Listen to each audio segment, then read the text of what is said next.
ladies. I am actually visiting my parents at my sister's house in Pearland, but I just wanted to stop in and make you a video. This is because of Miss Kim Handy Evans. She said something this morning in one of her posts that just made me think. She was basically saying that she went to a networking event recently and she realized that she was very busy all the time, but it wasn't necessarily with business activity, and that all the women that she was meeting at the networking event, they're having meetings and speaking engagements all throughout the week, and that their business was their livelihood. So I wanted to just drop in and talk about that for a second, and tell you like what I've experienced on both sides. I've experienced having a job and trying to save up for a business, and I've experienced for the majority of my life working for myself and my business being my total livelihood, which does make a difference. So think about it like this. I told Kim that it takes a special type of person to actually still push, still hustle when you have that job. When you have a check that's coming in every 2 weeks and you know, okay, my basic bills are paid. What I found with some of the people that I've worked with or some of the people that I've consulted with is that when they have that paycheck coming in every 2 weeks, their business is not the way or in the place that it could be in because they don't have that much motivation. They know that, hey, if this deal closes or it doesn't close, I still have my bill money. I still have the money to live. I still have my telephone money. I still have my car payment.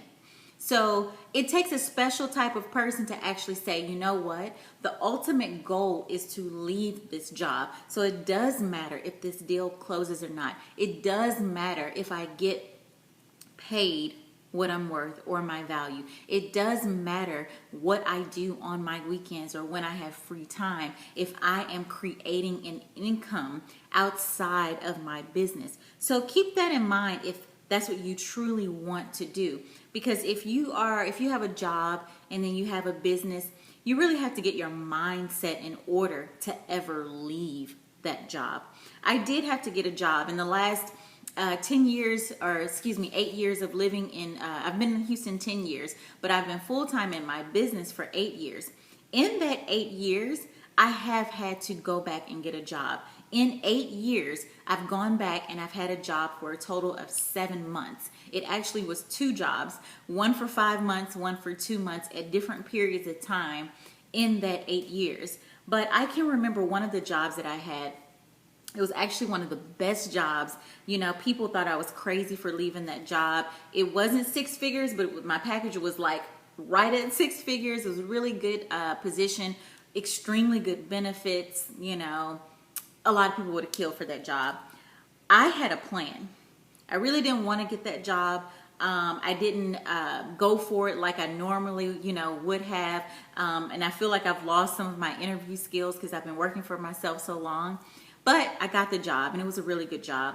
But while I was at the job, I recall the type of focus I had. And, I have very good focus right now. I have excellent focus. But that level of focus was totally different because I knew exactly how much I wanted to save up and then I was leaving. So also with that job, I was so tired. So my time became extremely important. That's what I mean when I say my focus was just crazy. It was like I only had about 2 good hours at the end of the day to get stuff done. And after those 2 hours, I was knocked out. I was so tired. Nothing was going to get done. In those 2 hours, I used to get so much done. There was no lollygagging. There was no, I'm going to hang out on the phone for those 2 hours. I would get so much done in those 2 hours. My lunch break, those 2 hours after work before I passed out, and my weekends became extremely important. And I kept focusing on this number. Because I was focused on that number and leaving that job, my job didn't really give me that cushion. It didn't make me feel like, oh, I don't have to hustle. I really wanted to leave that job. So it only took me 2 months. Kid you not, the goal number that I had that I wanted to save, that I thought was going to take me 6 months to a year, 2 months. That's how focused I was when I got the job. And I really realized it was because because I had that job and I knew a certain amount of hours in the day were going to be absolutely taken, I couldn't slip off. I couldn't, be on my computer playing. I had to I was a real estate marketing manager. So I had to go to all these offices throughout the day, meet all these realtors.